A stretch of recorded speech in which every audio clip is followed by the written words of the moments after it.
శ్రీమాత్రే నమ. జయ గురు దత్తాత్రేయ నమ. ఈ వీడియోలో మనం మార్చి 29న ఏర్పడినటువంటి షష్టగ్రహ కూటమి ప్రభావం కర్కాటక రాశి వారి మీద ఏ విధంగా ఉండబోతుంది అని పరిశీలించినప్పుడు, మరి కర్కాటక రాశి వారికి ఒక విధంగా చెప్పాలంటే 2.5 సంవత్సరాలుగా అనేక ఇబ్బందులకు కారణమైనటువంటి అష్టమ శని ప్రభావం నుంచి మరి వీళ్ళు బయటపడడం జరుగుతుంది. వీరికి శని భగవానుడు భాగ్యస్థానంలోకి ప్రవేశించడం జరిగింది. అంటే ఒక విధంగా శని భగవానుడు 3, 6, 11 భావాల్లోకి వచ్చినప్పుడు ఎవరికైనా మంచి ఫలితాన్ని ఇవ్వడం జరుగుతూ ఉంటుంది. దాని తర్వాత ఏంటంటే మరి ఈ అష్టమ శని, ఏలినాడు శని, అర్ధాష్టమ శని ఇంచుమించుగా ఇవి ఒక 15 సంవత్సరాల దాకా ఇవే ఉంటాయి. మిగతా ఏంటంటే న్యూట్రల్, 9వ భావం, 10వ భావం, ఈ 5వ భావం న్యూట్రల్గా ఉంటాయి. మరి 9వ భావం అన్నది జాతకుని యొక్క పూర్వపుణ్యాన్ని చెప్తూ ఉంటుంది, అతని యొక్క అదృష్టాన్ని చెప్తుంది. జాతకుడు ఈ జన్మలో చేస్తున్నటువంటి మంచి పనుల గురించి చెప్పడం జరుగుతూ ఉంటుంది.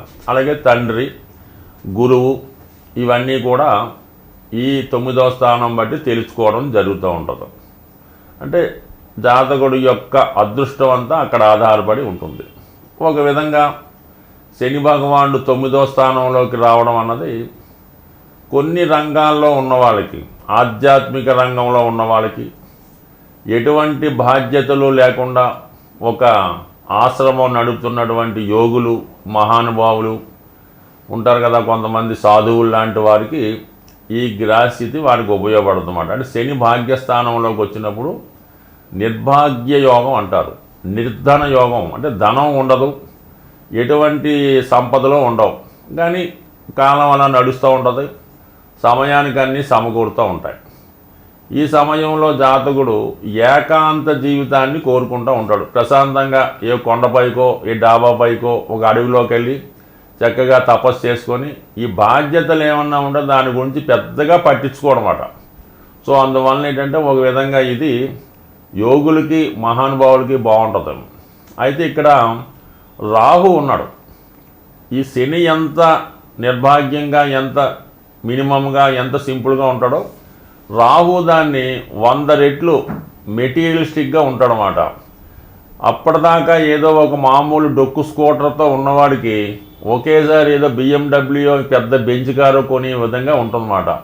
చిన్న చిన్న కాకా హోటల్లో టిఫిన్ చేసేవాడు 5 స్టార్ హోటల్లో టిఫిన్ చేసే విధంగా ఈ రాహు శని కలియటం భాగ్యస్థానంలో ఉండడం వల్ల ఇది ఎక్కువగా అతనిలో ఉన్నటువంటి ఒక విద్వత్తును, ఒక విద్యను అనేక రెట్లు పెంచే విధంగా జరుగుతుంటుంది. సాధారణంగా ఈ మధ్యకాలంలో కొంతమంది జ్యోతిష్కులు అవ్వచ్చు, ఏదో మంత్రవేత్తలు అనొచ్చు, ఇంకొకరు అవ్వచ్చు, వాళ్ళు ఇప్పుడున్నటువంటి ప్రచార సాధనాల ద్వారా అనేక రకాల మహత్యాలు చేస్తాం, 24 గంటల్లో మీ సమస్య పరిష్కరిస్తాం, అలాగే వారం రోజుల్లో మీకు అన్నీ తయారు చేస్తామని ఇచ్చే ప్రకటనలో అనేక మంది మోసపోవడం జరుగుతుంటుంది కదా.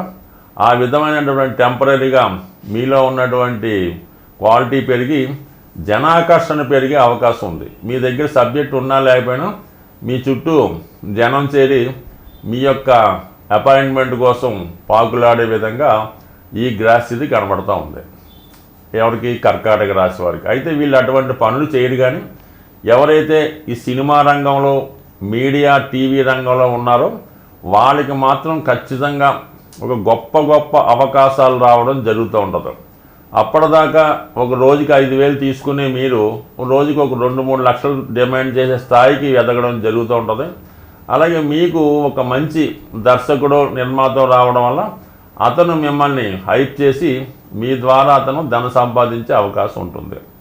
ఇక మిగతా గ్రహాలైనటువంటి బుధ, శుక్ర, రవి గ్రహాలు కూడా భాగ్యస్థానంలో చేరడం వల్ల ఎవరైతే ఉన్నత విద్య, పీజీ, పిహెచ్డి వాటి కొరకు విదేశంలో కానీ, దూర ప్రాంతంలో కానీ విద్య కొరకు వెళ్దాం అనుకుంటున్నారో 100% వారికి ఈ సమయం అనుకూలించే అవకాశం ఉంది. అలాగే దూర ప్రాంతంలో ఉన్నటువంటి పుణ్యక్షేత్రాలు దర్శిద్దాం అనుకునే పెద్దవారికి ఈ గ్రహస్థితి చాలా అనుకూలించే అవకాశం ఉంది. ఎక్కువ సమయం ఈ సమయంలో విదేశ ప్రయాణాలు చేస్తూ ఉంటారు.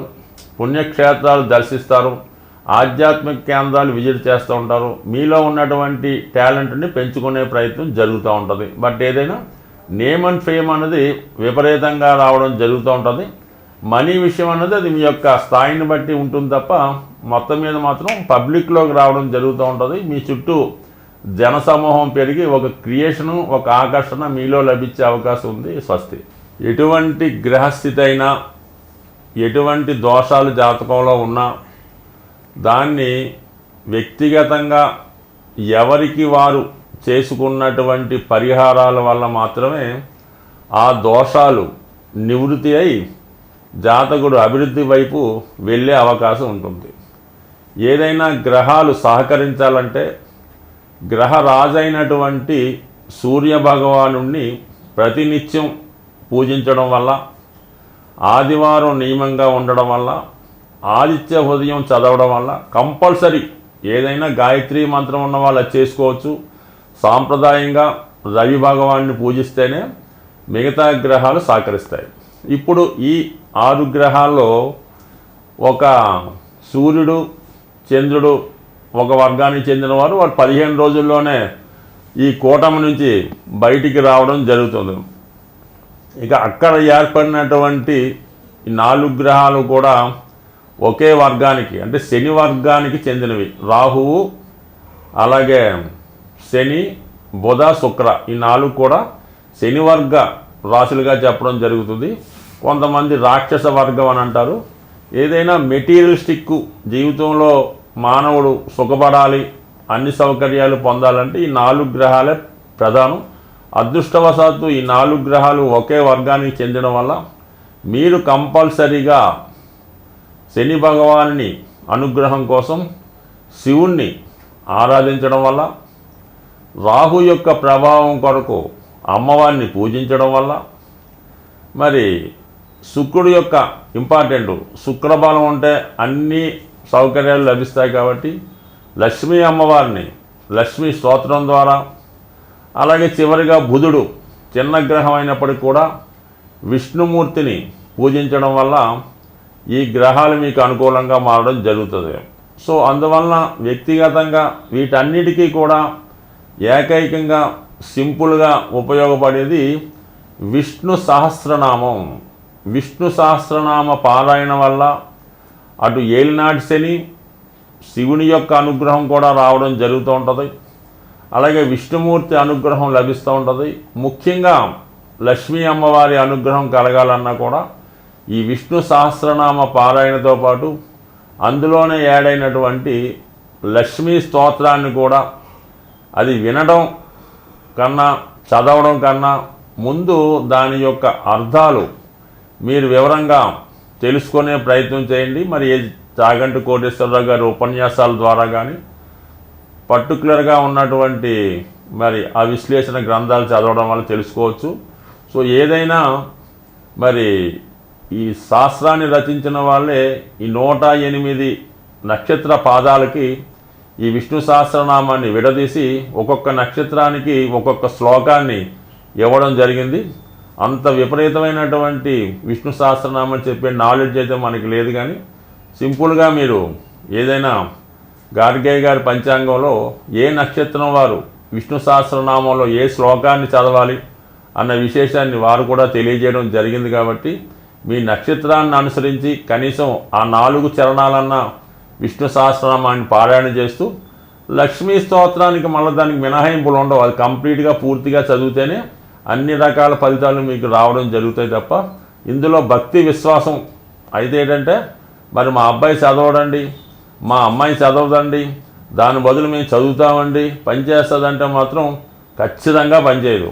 కనీసం సూక్ష్మంలో మోక్షం ఎంతో కొంత నమ్మకం పెట్టుకుంటూ కనీసం ఆ పుస్తకాన్ని దగ్గర పెట్టుకొని వీలైనప్పుడల్లా దాని వంక ఒక చూపు చూస్తే కంప్లీట్గా మీకు ఆ అనుగ్రహం తప్పగా లభించే అవకాశం ఉంది. ఏదైనా నమ్మకం, విశ్వాసం, గ్రహాలు శుభాన్నిచ్చినా కష్టాన్నిచ్చినా అవి అనుభవిస్తున్న వారికి ఇది చక్కని పరిహారంగా లభించే అవకాశం ఉంది. స్వస్తి.